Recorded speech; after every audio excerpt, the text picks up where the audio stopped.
BRS MLA మాజీ మంత్రి Danam Nagender CM Revanth Reddy సమావేశం అయ్యారు. దానం భేటీ ప్రస్తుతం గులాబీ శిబిరంలో కలకలం రేపుతోంది. దానం ఒకప్పుడు కాంగ్రెస్ నాయకుడే. పైగా సీఎంతో దానం సమావేశమైన సమయంలో డిప్యూటీ సీఎం మల్లు బట్టి విక్రమార్క, మంత్రి ఉత్తమ్ కుమార్ రెడ్డితో పాటు కాంగ్రెస్ పార్టీ సీనియర్ నాయకులు కూడా ఉంటారు.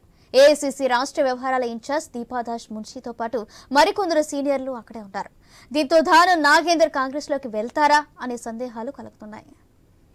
రైట్, ఇదే విషయానికి సంబంధించి మా స్పెషల్ కరెస్పాండెంట్ సునీల్ అందిస్తారు. సునీల్, బీఆర్ఎస్ కు మరో ఎమ్మెల్యే గుడ్ బై చెప్పబోతున్నారు.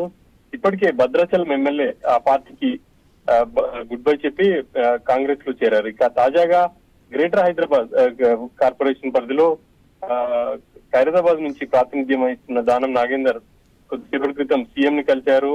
ఆ సమయంలో ఇటు ఏఐసీసీ వ్యవహారాల in charge Deepa Das Munshi, deputy CM Bhatti Vikramarka, మంత్రి ఉత్తమ్ కుమార్ రెడ్డి వీళ్ళందరూ కూడా ఉన్నారు.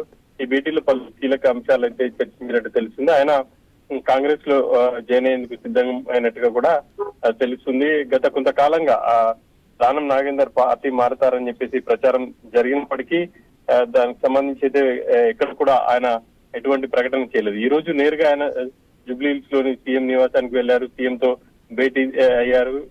భేటీ తర్వాత కాంగ్రెస్ వర్గాలు కూడా ఘర్ వాపసీ కార్యక్రమంలో భాగంగా దానం నాగేందర్ ఆ పార్టీలోకి వస్తున్నారనే మెసేజ్ అయితే ఇస్తున్నారు. దీన్ని బట్టి చూస్తే గ్రేటర్ హైదరాబాద్ లో బీఆర్ఎస్ కి బిగ్ షాక్ తగిలిందని చెప్పేసి చెప్పుకోవచ్చు. నాగేందర్ తో పాటు మరికొంతమంది ఎమ్మెల్యేలు కూడా పార్టీ మారుతారని అయితే ప్రచారం మొదలైంది. జిహెచ్ఎంసీ పై కాంగ్రెస్ నాయకులు ప్రధానంగా ఫోకస్ పెట్టారు. ఎమ్మెల్యేలతో పాటు కొంతమంది నేతల్ని జాయిన్ చేసుకోవాలని చెప్పేసి వాళ్ళు పక్కా వ్యూహంతో ముందుకు వెళ్తున్నారు. ఇప్పటికే GHMC deputy mayor Srilatha Congress తో జాయిన్ అయ్యారు. మాజీ మేయర్ పొంతురామన్ కూడా జాయిన్ అయ్యారు. వీరు కాకుండా సిట్టింగ్ ఎమ్మెల్యేలపై కూడా కాంగ్రెస్ ఫోకస్ చేసింది. అందులో భాగంగానే దానం నాగేందర్ కాంగ్రెస్ లో జాయిన్ అవుతున్నారని చెప్పేసి చెప్పుకోవచ్చు. గతంలో కాంగ్రెస్ పార్టీ అధికారంలో ఉన్నప్పుడు దానం నాగేందర్ మంత్రిగా కూడా ఉన్నారు. 2014లో బీఆర్ఎస్ పార్టీ అధికారంలోకి వచ్చిన తర్వాత ఆయన పార్టీ మారి గులాబీ గుడికి చేరారు. గత 10 ఏళ్లు బీఆర్ఎస్ అధికారంలో ఉన్నన్ని రోజులు కూడా ఆయన బీఆర్ఎస్ లో ఉన్నారు. ఇప్పుడు మళ్ళీ ఆయన కాంగ్రెస్ లోకి తిరిగి వస్తున్నారు.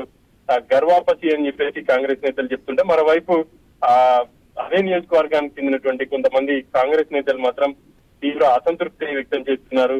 10 ఏళ్లు అధికారంలో ఉండి తమ ఇబ్బందులు గుర్తు చేసిండ్రు ఆయన్ని కాంగ్రెస్ లోకి తీసుకోవడంపై కొంతమంది నేతలు అయితే పెదవిస్తున్నారని చెప్పేసి చెప్పుకోవచ్చు.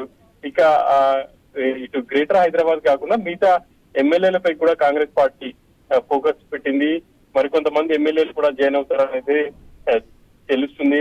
పార్లమెంట్ ఎన్నికల ముందే మరికొంతమంది ఖచ్చితంగా జాయిన్ అవుతారని చెప్పేసి చెప్పుకోవచ్చు. ఇక మిగతా జిల్లాలో కూడా ఇటువంటి పరిస్థితి కనిపిస్తుంది. Right, thank you Sunil.